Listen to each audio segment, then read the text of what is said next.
Boa noite a todos. Que a paz de Jesus esteja conosco na noite de hoje. Sempre uma alegria muito grande estar aqui com vocês. Vamos falar um pouquinho hoje sobre livre-arbítrio, né? Algo que a gente sempre ouve nos livros, em palestras mesmo, né? E a gente acaba às vezes não se dando conta do que realmente é o livre-arbítrio. Essa poderosa ferramenta que a gente tem nas mãos, que Deus nos deu, que é algo intransferível, que ninguém pode tirar da gente, ninguém pode interferir no nosso livre-arbítrio. Mas, em termos gerais, nem Deus pode interferir no nosso livre-arbítrio. Só que a gente tem que saber usar a nossa liberdade. A gente não pode fazer a revelia a certas coisas, porque tudo tem consequências. Então, esse é o objetivo da nossa conversa de hoje. Então, para a gente entender realmente o que é livre-arbítrio, o que é o significado de livre-arbítrio. Juízo livre, capacidade de escolha pela vontade humana entre o bem e o mal, entre o certo e o errado, conscientemente conhecidos. Ou seja, tudo que a gente faz de forma consciente. Mas às vezes as pessoas fazem coisas sem pensar, coisas sem saber, estão utilizando mal o seu livre-arbítrio. Estão utilizando de forma equivocada a sua liberdade de escolha. Então a gente pode fazer tudo o que a gente quer, a gente tem a liberdade de fazer qualquer coisa. A doutrina espírita nos, digamos, entre aspas, nos dá essa liberdade de fazer o que a gente quiser. Mas será que é assim? Será que se a gente faz algo de errado não tem uma consequência? Todas as coisas me são lícitas, mas nem todas me convêm. Ou seja, eu posso fazer o que eu quiser, eu tenho essa liberdade, mas tudo que eu faço é conveniente para a minha vida? É isso que a gente precisa pensar. Qualquer coisa que a gente vai fazer tem as suas consequências, causa e efeito. A doutrina espírita nos dá muitos exemplos disso, né? Ação e reação.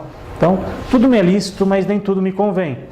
Todas as coisas me são lícitas, mas eu não me deixarei dominar por nenhuma delas. Então, aquelas famosas tentações da vida, e o próprio Pai Nosso, né? Não nos deixeis cair em tentação, porque a gente precisa tomar muito cuidado com as portas largas da vida. A porta estreita, ninguém quer passar pela porta estreita, ninguém quer passar por dificuldades. Só que muitas vezes, passando por dificuldades, a gente obtém resultados melhores.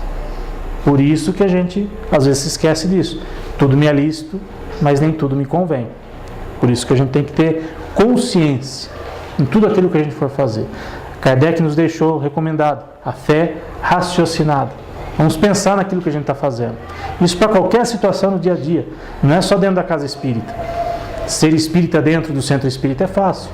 Mas lá fora é que a gente tem que colocar em prática tudo aquilo que a gente ouve aqui, que a gente lê nos livros, que a gente ouve em outras palestras. Agora tem filmes espíritas, né? Para a gente poder ter mais conhecimento, outras formas de conhecimento. Então é lá fora que a gente tem que colocar essa máxima aqui em prática. Aí dentro da doutrina, a gente vê lá na questão 843 do Livro dos Espíritos. O homem tem o livre-arbítrio de seus atos, ou seja, temos a liberdade de tudo aquilo que a gente vai fazer. Tem a liberdade de pensar, de fazer as coisas, né, de obrar. E sem o livre-arbítrio, o homem seria uma máquina. Tem muitos espíritas, muitas pessoas de uma forma geral, que consideram os animais máquinas. Mas os animais têm livre-arbítrio? De uma forma mais rudimentar e não tão intensa como o homem, mas eles têm algumas liberdades de escolha, não como a gente. Mas se nós não tivéssemos essa liberdade, seríamos como uma máquina. E o livre-arbítrio nos dá consciência daquilo que a gente vai fazer. Por isso que a gente precisa saber utilizar essas liberdades, essas escolhas que a gente tem para as nossas vidas. Vamos fazer coisas boas ou coisas ruins. Aí no Evangelho segundo o Espiritismo, a gente vê lá, dando-lhe o livre-arbítrio, Deus quis que o homem chegasse por experiência própria a distinguir o bem e o mal. Ou seja, nós vamos fazer essa distinção. Ninguém vai fazer pela gente. Nós vamos fazer as nossas escolhas, conscientemente. E que a prática do bem resultasse de seus esforços e de sua vontade. Se esforçando no bem, a gente vai ver os resultados positivos nas nossas vidas. Nada dá certo na minha vida, tudo parece que conspira contra. Será que a gente não está fazendo escolhas erradas? Às vezes coisas pequenas, coisas que a gente às vezes nem percebe, nem se dá conta de que as coisas não estão dando certas por nossa responsabilidade. E aí a gente não precisa levar em consideração outras vidas, né? Tem muitos espíritas, né, que acham que as coisas não dão certo hoje, porque numa vida passada alguma coisa aconteceu. Pode ser, realmente a gente sabe que coisas do passado podem interferir hoje, mas às vezes são coisas que a gente faz agora. Coisas, sei lá, ontem a gente fez algo e hoje está refletindo. Para a gente corrigir, a gente tem que começar a fazer diferente, escolhas diferentes nas nossas vidas. Você está indo por um caminho, está vendo que não dá certo? Escolha outro caminho. Não é errado, não é vergonhoso partir para um outro caminho se for necessário. Que não pode permanecer no erro. Você está vendo que está errado? Vamos para um outro caminho. Por isso que temos essa liberdade de escolha. Temos que fazer de forma consciente. E sempre, falando aí do bem, né, que a gente viu aí no Evangelho, sempre fazer o bem sem olhar a quem. Muitas vezes a gente quer fazer o bem, fazer as coisas que a gente acha corretas, mas a gente quer escolher o que bem a gente vai fazer. Ou escolher quem a gente quer beneficiar, ou quem a gente quer, de alguma forma, perto da gente. E o bem está aí para ser feito em qualquer situação, em várias situações do nosso dia a dia, e sem a gente fazer escolhas. E aí, de novo no Evangelho, a gente vê aí esse pensamento. A encarnação, para todos os espíritos, é apenas um estado transitório. Nós estamos nesta encarnação, nós estamos nessa vida.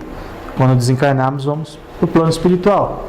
E é uma tarefa que Deus lhes impõe quando iniciam a vida, como uma primeira experiência do uso que farão do livre-arbítrio. Ou seja, as nossas primeiras encarnações, começamos a desenvolver o nosso livre-arbítrio, nas primeiras encarnações. Os que desempenham com zelo essa tarefa, transpõem rapidamente e menos penosamente os primeiros graus da iniciação, e mais cedo gozam do fruto dos seus labores. Ou seja, quando começamos a trilhar o caminho do bem, desde o começo, as dificuldades vão ser menores. Os que, ao contrário, usam o mal, a liberdade que Deus lhe concede, retardam a sua marcha e podem prolongar indefinidamente a necessidade da reencarnação.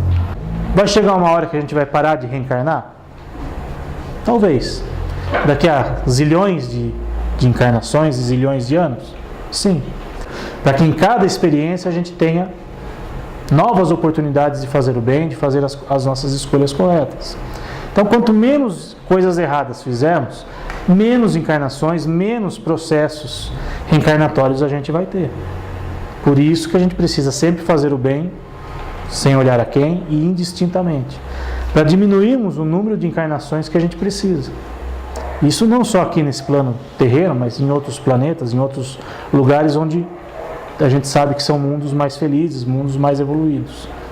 Então a gente precisa, não que a gente precisa diminuir o número de encarnações, mas diminuir o número de encarnações que sejam encarnações que a gente só vai ter que pagar, resgatar débitos. Muitas vezes hoje a gente está aqui, estamos aprendendo também, mas às vezes a gente tem lá uma dívida imensa que vem do passado. E a gente precisa resgatar isso o quanto antes, fazendo o bem. Ah, só estou aqui para pagar? Não. Mas quanto melhor a gente fizer, melhor a gente aproveitar essa nossa estada aqui, menos, digamos, situações infelizes a gente vai ter. Não só aqui, mas em encarnações futuras. A doutrina espírita nos dá essas ferramentas, nos dá esses ensinamentos para a gente pensar e principalmente agir, né? E sobre essas oportunidades que a gente está tendo, Deus é tão generoso que nos dá a liberdade de plantar o que a gente quiser. Mas Ele é tão justo que você colhe exatamente o que plantou. Então a gente não pode reclamar das coisas que estão erradas nas nossas vidas, porque são escolhas nossas. Não foi Deus que colocou a dificuldade no nosso caminho.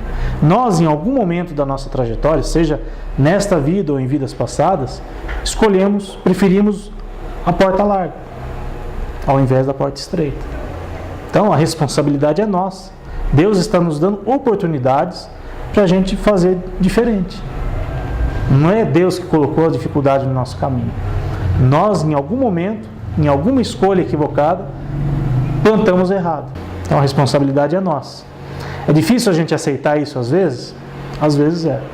Às vezes é mais fácil a gente colocar a culpa nos outros, colocar a culpa em Deus. Ah, Deus colocou por que Deus fez isso na minha vida. É mais fácil, é mais cômodo, né, transferir a responsabilidade, sendo que os culpados ou os responsáveis somos nós mesmos. E às vezes é difícil da gente aceitar isso. Bom, no livro dos Espíritos, temos lá mais uma questão para a gente pensar. Quando o espírito goza do livre-arbítrio, a escolha que cabe da existência corporal depende sempre de sua vontade ou de uma ou essa existência pode ser imposta como expiação pela vontade de Deus. Ou seja, algumas dificuldades, algumas encarnações podem ser impostas por Deus. A gente pode, de repente, reencarnar sem a gente ter a plena liberdade de escolha. Escolhemos reencarnar, escolhemos aquela situação. Vamos ver a resposta. Deus sabe esperar. Não apressa a expiação, não apressa o momento dos nossos resgates. Todavia, pode impor certa existência a um espírito, quando esse, pela sua inferioridade ou má vontade, não se mostra apto a compreender o que seria mais útil, e quando vê que tal existência servirá para a purificação e o progresso do espírito, ao mesmo tempo que lhe sirva de expiação. Então, em algumas situações muito específicas, quando abusamos do nosso livre-arbítrio, quando abusamos das nossas escolhas erradas, algumas encarnações, algumas situações podem ser impostas, mas não por um castigo de Deus, porque nós abusamos do direito de fazer errado. Por exemplo, um espírito que, por sucessivas encarnações, comete suicídio. Vem na encarnação, se suicida. Vem na outra para resgatar aquilo, se suicida. Numa terceira, numa quarta encarnação, muitas vezes ele pode vir sem os membros, sem braços, sem perna. A literatura espírita nos dá exemplos nesse sentido. Para quê? Para que ele não tenha a oportunidade de novo cometer suicídio. E muitas vezes essa pessoa vai estar aos cuidados de alguém. Ela não vai conseguir sozinha, né, suprir as suas necessidades. Vai ser dependente de alguém. Para que essa pessoa também possa ensinar a esse espírito boas lições, né, boas maneiras, para que ele não cometa de novo esse ato equivocado. Então são situações muito específicas, muito esporádicas, pelo mau uso que a gente faz das nossas escolhas. Um outro exemplo, acho que bem didático também para a gente entender, quando a gente tem a carteira de habilitação. A gente tem lá um número X de pontos, que se a gente atingir, a gente tem a carteira suspensa. Se a gente anda corretamente, não comete nenhum tipo de erro no trânsito, jamais a nossa carteira vai ser suspensa. O máximo que a gente vai fazer é renovar a carteira a cada 4, 5 anos, né? Enfim, mas nunca a gente vai perder a carteira. Agora, se eu passo no sinal vermelho todo dia, se eu paro em um lugar proibido todo dia, se eu ultrapasso o limite de velocidade todo dia, vai chegar uma hora que a minha carteira vai ser suspensa. Aí eu vou ter que voltar lá para a escolinha, fazer todo aquele... Ou seja, por um determinado período vou ser proibido de exercer, vou estar proibido de usufruir da minha liberdade de ir e vir com o automóvel. Foi uma punição do Departamento de Trânsito? Não, foi um erro nosso. Temos que andar de acordo com a lei. E nas nossas vidas a mesma coisa.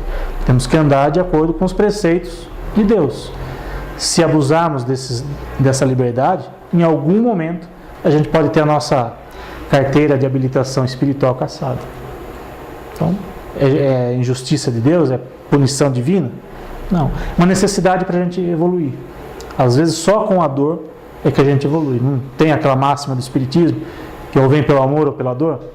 A grande maioria vem pela dor. Dificilmente alguém vem porque eu, puxa, gostei do espiritismo, quero estudar o espiritismo, vou entrar aí para ver como é que é.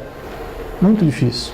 A grande maioria das pessoas vem porque em algum momento passou por uma dificuldade, veio pedir socorro à Casa Espírita. E a Casa Espírita está aqui para isso, para socorrer, para consolar aqueles que precisam. Mas a gente também, né, dentro das nossas possibilidades, procurar em algum momento, por livre e espontânea vontade, não só na dificuldade. Também é muito comum, a pessoa vem na Casa Espírita, resolveu o seu problema, depois nunca mais volta. A gente precisa cuidar da nossa parte espiritual também, não é só da parte material. Ainda sobre esse assunto, né, das encarnações compulsórias, né? As tribulações podem ser impostas a espíritos endurecidos ou extremamente ignorantes, para levá-los a fazer uma escolha com conhecimento de causa. Então, são situações muito específicas em que esses espíritos ainda endurecidos no mal, que não querem fazer o bem, se recusam a trilhar o caminho do bem, às vezes podem ter essas encarnações impostas por Deus. E nosso amigo André Luiz, no livro Libertação, nos dá esse exemplo aí também sobre essas situações, dessas encarnações impostas, né, digamos assim. Existem nos setores da luta humana milhões de renascimentos de almas criminosas que tornam ao mergulho da carne, ou seja, reencarnam, premidas pela compulsória do plano superior, de modo a expiarem delitos graves. Milhões de pessoas que abusam do direito de escolher entre o bem e o mal. Então, essas situações, muitas vezes, são talvez até mais comuns do que a gente imagina. Mas, de novo, não é porque Deus está impondo um castigo a alguém, mas é pelo mau uso do nosso livre-arbítrio. É só nessas situações em que temos essas chamadas encarnações compulsórias. Muitas vezes a gente quer jogar a culpa ou jogar a responsabilidade na vida. É o acaso, é o azar, mas não é bem por aí. Escolhemos renascer, na maioria das vezes, sim. A não ser que seja uma situação em que você esteja realmente precisando quitar débitos e você veio, mas assim, geralmente essas pessoas que vêm nessa situação não vêm de uma forma, entre aspas, normal. Vêm às vezes com alguma deficiência, com alguma limitação, para que possa aprender com a dor. Então, a maioria de nós que estamos aqui não veio compulsoriamente, não veio sem pedir. Em algum momento participou do processo encarnatório. A grande maioria, aqueles que precisam realmente aprender, é que vêm em situações às vezes um pouco mais delicadas. Sendo o homem depositário, o administrador dos bens que Deus lhe colocou nas mãos, contas severas lhe serão pedidas do emprego que haja ele dado, em virtude do seu livre-arbítrio. Deus nos dá liberdade, nos dá a oportunidade de fazermos as nossas escolhas. Então nós somos administradores dessas escolhas, administradores de tudo aquilo que Deus nos colocou. Responsáveis, responsabilidade. Vamos trocar a palavra culpa por responsabilidade. Ninguém é culpado, mas é responsável por tudo aquilo que está acolhendo, seja coisas boas, sejam coisas ruins. O mau uso, desse livre-arbítrio consiste em os aplicar exclusivamente na sua satisfação pessoal. Bom é o uso, ao contrário, todas as vezes que deles resulta um bem para alguém, para um outro qualquer. Então Deus nos colocou mecanismos para a gente utilizar de forma positiva. Por exemplo, a riqueza.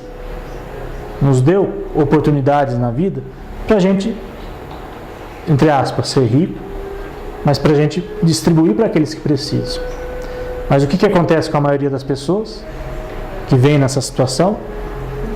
Abusam dos bens materiais, utilizam de forma equivocada e dificilmente utilizam em prol daqueles que precisam. E muitas vezes, quando a gente vem numa situação mais humilde, às vezes mesmo na humildade, a gente tem a capacidade de distribuir para aqueles que precisam. Exemplos: próprio Chico, Madre Teresa, Irmã Dulce, próprio Francisco de Assis, que nasceu rico, mas optou por viver numa situação mais humilde para ajudar as pessoas. Então, exemplos existem, de pessoas às vezes que vêm na abundância e conseguem compartilhar com aqueles que estão ao seu lado. Mas na grande maioria das vezes, as pessoas mais humildes, as que menos têm, são as que mais distribuem, as que mais dividem o pão com o seu semelhante. Porque conseguem, dessa forma, entender os preceitos de Deus. E são pessoas, são espíritos missionários. Tem um episódio, não lembro qual livro que eu li, qual é a fonte, em que ele tinha um determinado dia no mês, na semana, não sei, que ele distribuía cestas básicas para as pessoas. E tinha um dia que ele não tinha absolutamente nada para dar para as pessoas. Ele lá naquele desespero, e agora? Como é que vai ser? Não sei o quê. Aí de repente ele vê chegando um caminhão cheio de alimentos para distribuir. E viu aquilo, Poxa, que beleza, Aí foi perguntar para a pessoa, mas como é? E ele estava ali Tem um livro do Chico que chama Chico Xavier, A Sombra do Abacateiro. Ele tinha um determinado dia na semana que ele ia lá e distribuía as cestas básicas para as pessoas, a sombra ali do abacateiro. E era um lugar afastado da cidade. E a pessoa foi lá e achou ele, lá no tal do abacateiro. Aí ele foi perguntar para o motorista: pô, mas como é que você me achou aqui? Eu entrei na cidade, eu vi um senhor de barba ali no meio da rua lá, perguntei se ele conhecia o Chico, falou: ele está em tal lugar, assim, assim, assim. Falei: senhor de barba, mas você perguntou o nome dele? Perguntei, ele falou que o nome dele era Bezerra. Bezerra de Menezes. Guiou aquele senhor, aquela pessoa, e aquele senhor, aquela pessoa, tinha sido beneficiada com o Chico numa das cartas, enfim, alguma coisa nesse sentido. E foi lá e quis retribuir, né, o benefício que ele recebeu e doou alimentos para o Chico distribuir para as pessoas. Então, ou seja, o Chico, que não tinha muitos recursos, mas pelo bem que ele fazia, ele conseguia, né, angariar essas pessoas do bem para também ajudar as pessoas que estavam ali ao seu lado. Então, quando a gente está no caminho do bem, quando a gente se propõe a fazer o bem, a ajuda, os benefícios sempre surgem das formas mais inusitadas possíveis, né? Peguei um trecho desse livro chamado Estudando o Evangelho, do Martins Peralva. Ele fala, tem um pensamento aí sobre o livre-arbítrio.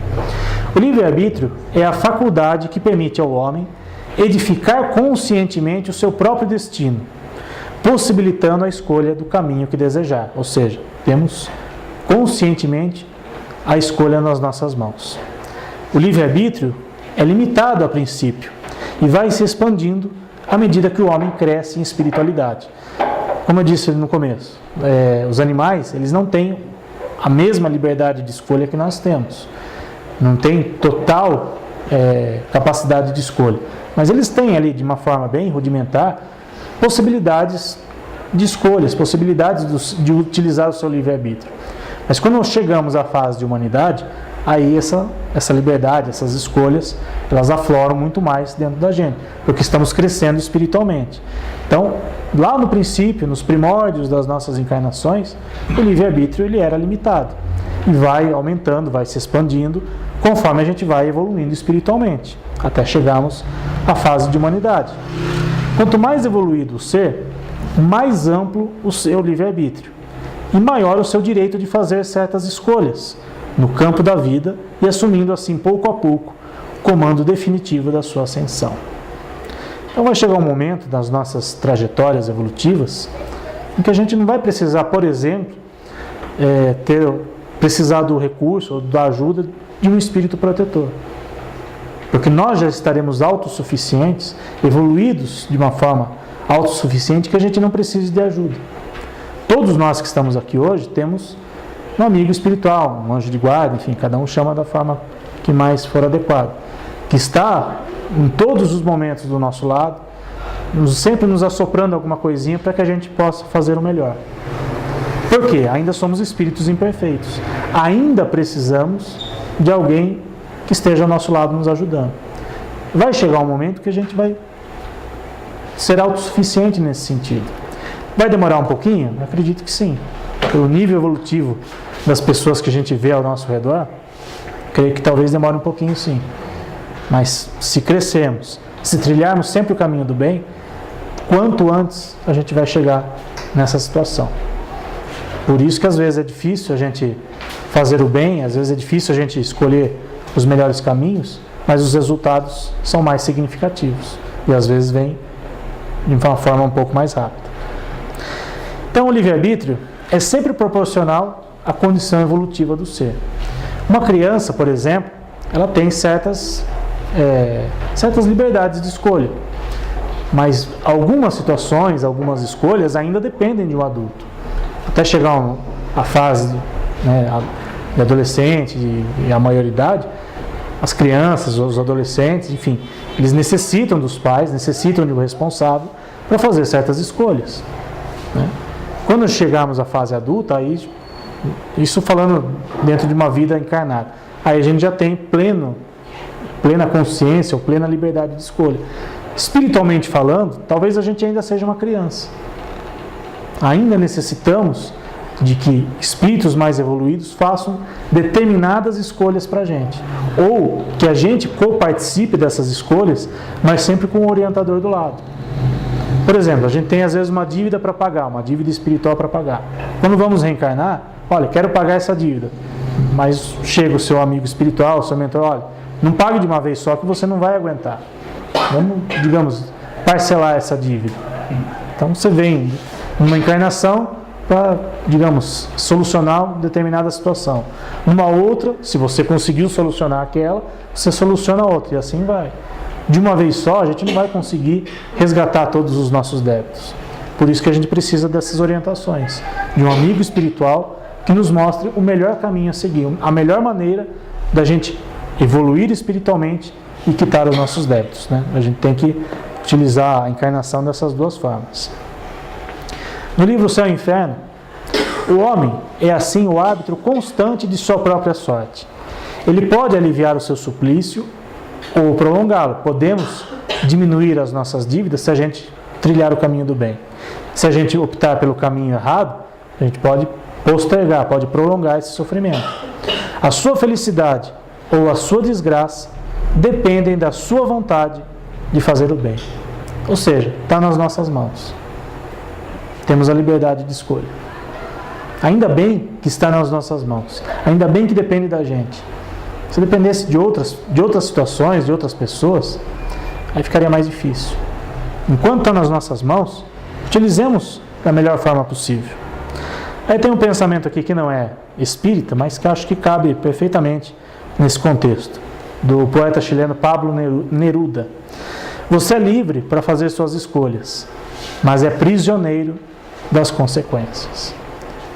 Você pode escolher o que você quiser, só que tudo tem uma consequência. Toda ação tem uma reação, e toda causa tem um efeito. Qual o efeito que você vai querer daquilo que você está plantando? Você não pode querer, né, colher abacaxi se você plantou laranja. Não dá, é impossível. Você não pode querer benefícios para a sua vida se você só fez o mal. Então é isso que a gente precisa se conscientizar. Às vezes é difícil a gente ter essa consciência. Às vezes, como eu disse, é mais fácil culpar os outros, culpar a vida. Ah, foi a sorte, ou foi o azar. Não existe sorte ou azar, existe merecimento. Existem escolhas conscientes que a gente faz e tudo tem a sua consequência. Aí tem um quadrinho aqui que eu achei interessante para a gente refletir. Está lá Deus falando para o Adão: eu te dou o livre-arbítrio. Aí depois tem o Adão com a serpente, né? Com aquela simbologia ali. Eu te dou a maçã. Deus deu o livre-arbítrio e a serpente deu a maçã. Aí Deus diz para Adão: você sabe o que é livre-arbítrio? Aí o Adão já está comendo a maçã. Não. Ele teve a escolha dele. Então, para nós que estamos, né, nos dizendo espíritas ou tentando ser espíritas, reconhece-se o verdadeiro espírita pela sua transformação moral e pelos esforços que faz para dominar suas más inclinações. A gente pode trocar aqui o espírita por verdadeiro cristão, porque todo cristão, todo espírita é um cristão, e todo espírita tem que agir conforme os preceitos de Jesus. Não é porque não somos melhores do que ninguém, não somos privilegiados de forma nenhuma, mas a gente tem que utilizar da melhor maneira possível o conhecimento que a gente adquire. A responsabilidade está nas nossas mãos. Como Kardec disse, fé raciocinada.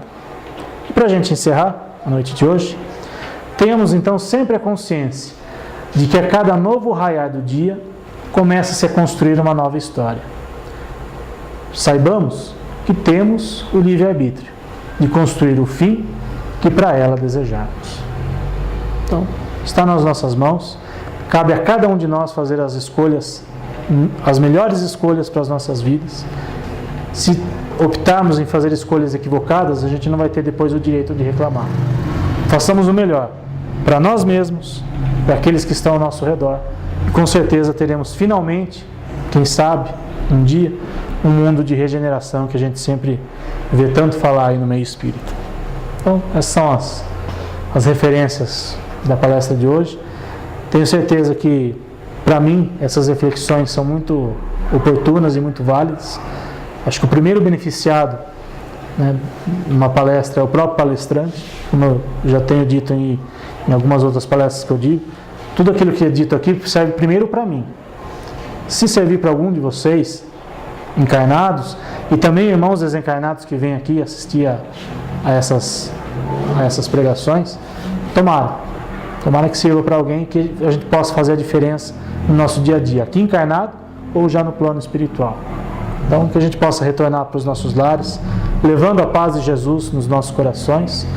Muito obrigado mais uma vez à casa, espero ter atendido as suas expectativas e até uma próxima oportunidade, se Deus quiser.